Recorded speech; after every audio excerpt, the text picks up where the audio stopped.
Good morning, guys. It's 5:12 in the morning. Diba? 5:12 pa lang. Bakado na si Mother. Charot. Kasi yung tour namin for the next day, 6 AM kami susunduin. And kailangan na namin mag-breakfast para marami kaming energy. So, nandito tayo sa Amay Hotel. It's a buffet breakfast. And alam ko sila lang yung nag-offer ng buffet breakfast dito sa Batanes. So, tingnan natin anong menu nila for today. So, anong agenda natin today? Bukod sa paggising kay Ina. So, this is day 2. Ang pupuntahan natin ay Sabtang Island. Yung agenda 1, check. Dahil dumating na po ang Ina. Guys, pag nag-travel dito, kailangan morning person. Hindi ko rin naiintindihan kung paano ko nagawa. Pero kasi, syempre excited, ganyan. Dahil mga marasi maagang magsara dito ang mga establishment. So, kailangan maaga nag-start ang day. And it's so refreshing. Guys, it's an experience talaga. So guys, hindi ko pa yata napakita sa inyo. Pero meron kasi kaming passport dito sa Batanes. Lahat ng na-visit mo na place, ayan o.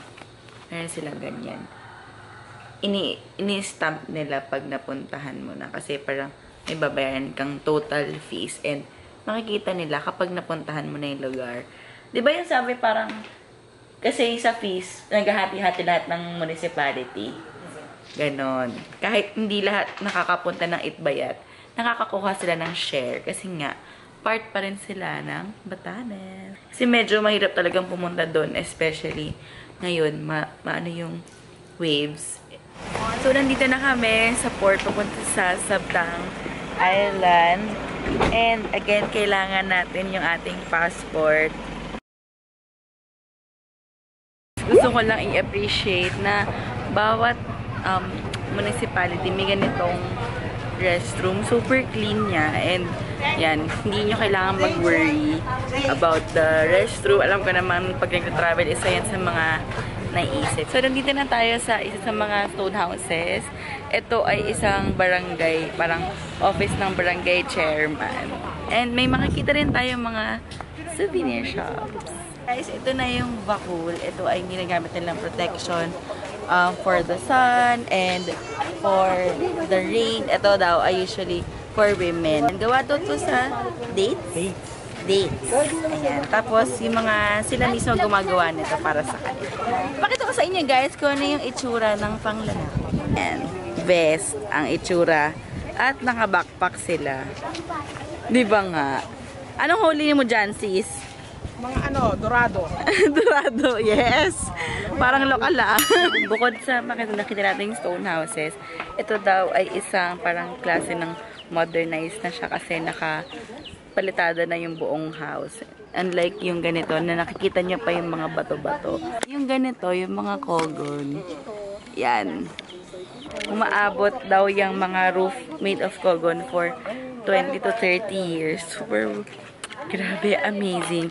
Kaya talaga nilang mag-survive during a typhoon. Hinahayaan na nilang ganito yung design kasi syempre hindi yun yung parang classic kasi as time goes by, pwede siyang maging ganyan.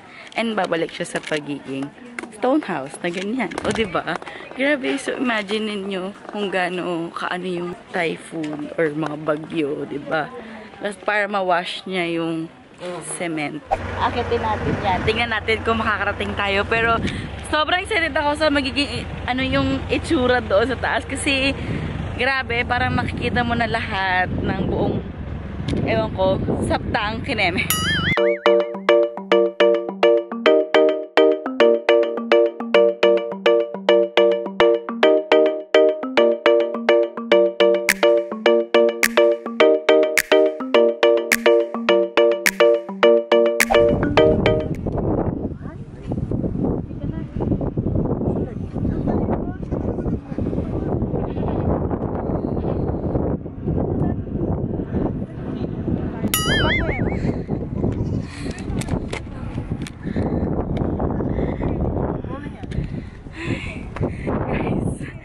Oh my God.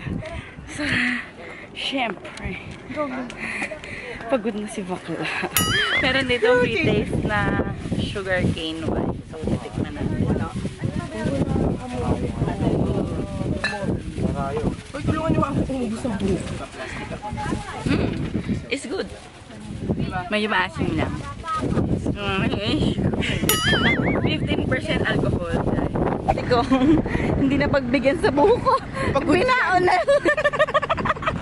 Mamadali eh. Kasi guys, kailangan by 11 makabalik na kami and hindi pa namin nako-complete. So, yan. Baon-baon na lang. Baon na lang, buko-buko dyan. Aba, parang ako'y aamatin na. Mainit, ants. Dito kami sa may Morong Beach and dito na kami mag-lunch. Again, part siya ng tour namin. So, abangan natin ko ano yung ang menu for today. Para siyang laing pero masabaw siya. Tapos, soup with malunggay and rice. Ayan. Turmeric rice is back. Oh my God, ang dami. Oh my God. May dessert pa. Grabe. Yes! LK. LK. Boom. LK. Chambi-chambe, chambi-chambe, chambe, eh, eh, eh, chambi-chambe, chambe, eh. Chambi-chambe, chambi-chambe, chambe, Baka naman matagal na ng chambi-chambe. Pababayan. Oras natin ngayon ay 4:30. Na-late kami ng gising. Kasi nakakapagod pala talaga. Oo. Yung sabtang tour. Kasi nga 6 siya. Tapos ang daming walkathon. Tapos mainit. Tapos, ayan. Papunta tayo ngayon sa Fundasyon Pasita. Lumang bahay na siya na ginawa siyang hotel. Tapos napakaganda po ng view.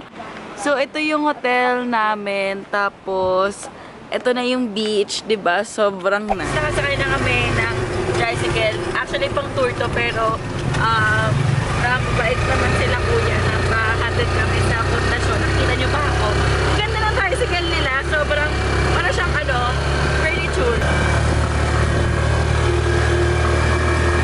So, ito na guys. Nakarating na kami sa Cafe do Tucon. Ito yung restaurant na itatry namin. And coffee shop kasi kaping-kape na si bakla. Tapos, andun pa yung Fundasyon. Hindi ko pa namin siya napupuntahan.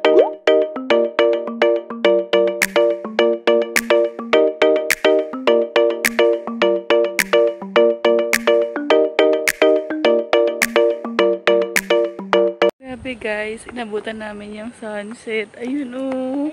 Ay, tapos ito yung view. Kaya naman palang sobrang sulit ng ng check-in dito kasi ang ganda talaga ng view.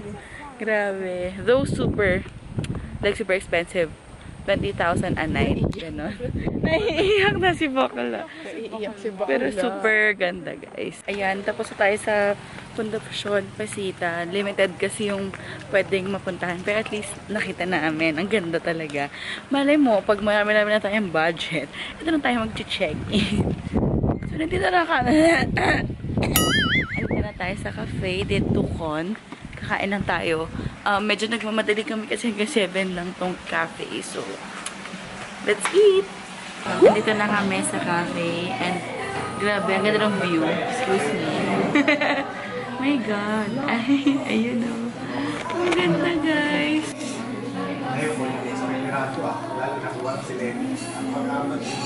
Ayan. So, ito yung first dish. Ito yung, anong salad yan? Tamindok. Ayan. Ayan. So, dumating na yung first na order. Ito na siya.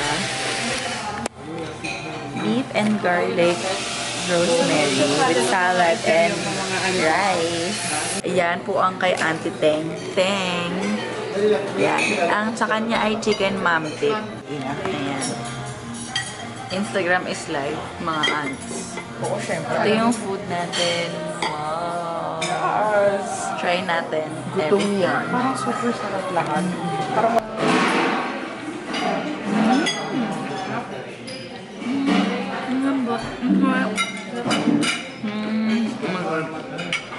sobrang fresh nung beef and talaga yung grass-fed beef. Like, walang halong mga pampapalaki, ganyan. Sobrang organic. Love it. So, kakain na kami ng dinner. Dessert and tea. Titas of Taytay is back. Hindi siya gigising ng 7 o'clock. Hello, good morning. Day 3. Day 3! Ina! Good morning, Ina! Morning muna. Sabi niya, mag-a-alarm daw ng 6:30 para makapag-muni-muni ng 30 minutes. Aba, ang muni-muni nagsimula ng 7.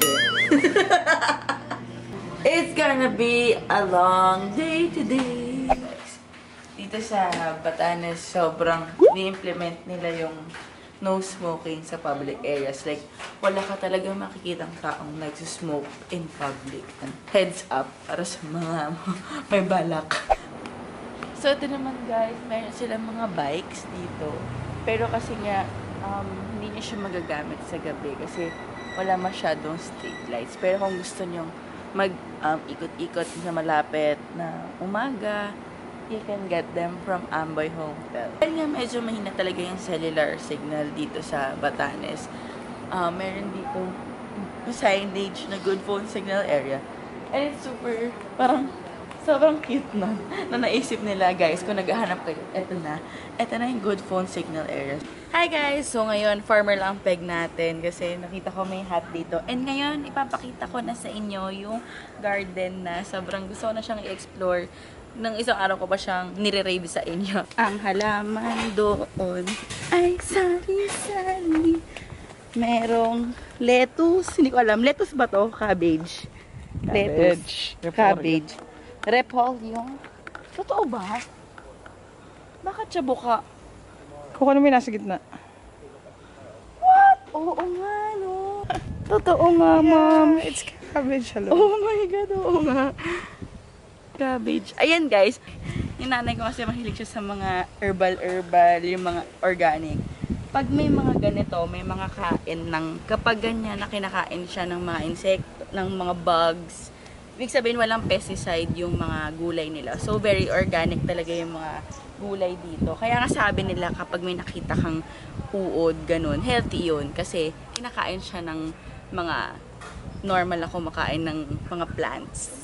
At least alam mo na super organic, di ba? Grabe, sobrang raming lettuce. Taig pa yung eat all you can sa Sanggupsal. I'm super excited to try yung dishes na niluluto nila dito kasi sabi, best sila na home cooking. Eto na guys, so magsisimula ng ating walking tour with trekking for 20 minutes. Ilang minutes tayo? Mga 15? Ayan, mga 15 to 20 minutes kaming trekking mga bakla. Nakarating na tayo dito.